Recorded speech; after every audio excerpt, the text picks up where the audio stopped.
The United States and China should establish direct communication channels to avoid conflicts on the Taiwan issue, Asean Mr Singapore, the United States and China should negotiate guardrails and create a direct and open communication channel so its leaders can contact each other quickly over Taiwan to avert conflict, said Emeritus Senior Minister Goh Chok Tong on Wednesday. Speaking virtually at the Third Hong Kong Forum on U.S.-China Relations, he noted that China has reiterated on countless occasions that it will take military action if Taiwan crosses Beijing's red lines and makes a move towards independence. But a big unknown is where the tipping point lies, Mr. Goh said. To avoid miscalculation leading to military conflict, the US and China should create the 21st century equivalent of the red telephone, he added. Mr. Goh was referring to the secure system that US and Soviet Union leaders used to communicate after the two powers came close to a nuclear war in 1962 over the installation of Soviet nuclear missiles in Cuba. My biggest concern is whether Taiwan becomes a casus belli. I do not think the mainland wants to invade Taiwan and reunify it through force. However, if it sees no prospect for peaceful reunification, it may believe it has no choice, he said, referring to how Taiwan could become the issue that provokes war between the US and China. The more international space Taiwan gains, which Beijing sees as the result of tacit encouragement from the US, the more the mainland will ratchet up pressure on Taiwan. Mr. Goh said there was mutual strategic distrust between the US and China, stemming from the difference in values, ideologies, worldviews, political systems,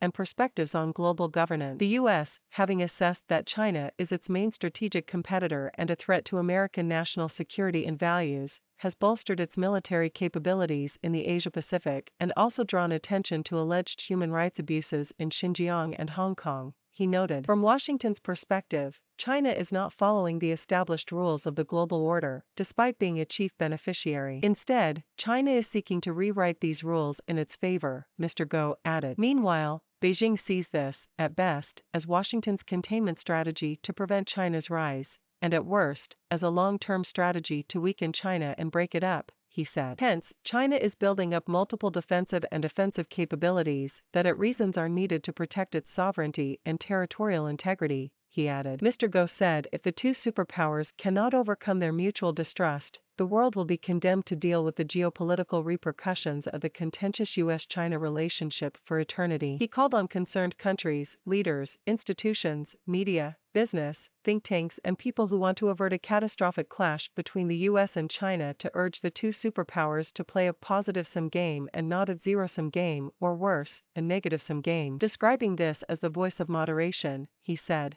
it advocates strategic rationality, peace, growth and prosperity within an interdependent, open, inclusive, rules-based multilateral order. Mr. Goh said ASEAN, as a prime example of how countries with very different geographies, histories, languages and political systems can pursue a common vision of a peaceful and prosperous Southeast Asia, can be a substantive voice of moderation. We have consistently encouraged both the US and China to remain productively engaged in the region across different sectors. Both countries are dialogue partners of ASEAN, and we hope to continue engaging both China and the US at ASEAN meetings at the highest level. He said the forum, organized by the China-United States Exchange Foundation and the China Center for International Economic Exchanges, is also a meaningful voice of moderation. At their virtual summit in November, US President Joe Biden had called for common-sense guardrails, while Chinese President Xi Jinping had compared the two countries to two giant ships that must forge ahead together without colliding. Citing this, Mr. Goh said, actions on the ground should reflect the two leaders' words. The US and China must see that it is in their own interests to maintain a stable and peaceful international environment. Both countries need to implement trust but verify agreements as they try to resolve outstanding bilateral issues while attaining their geopolitical ambitions. Beyond merely avoiding conflict, the relationship between both countries should be underpinned by healthy competition and driven by cooperation where possible, added Mr. Goh. He noted that both President Xi and President Biden had spoken of fair competition, adding this means there is common ground to work together. Pointing to the many pressing global issues that require US-China cooperation, such as free trade, climate change and global pandemic preparedness, Mr. Goh said,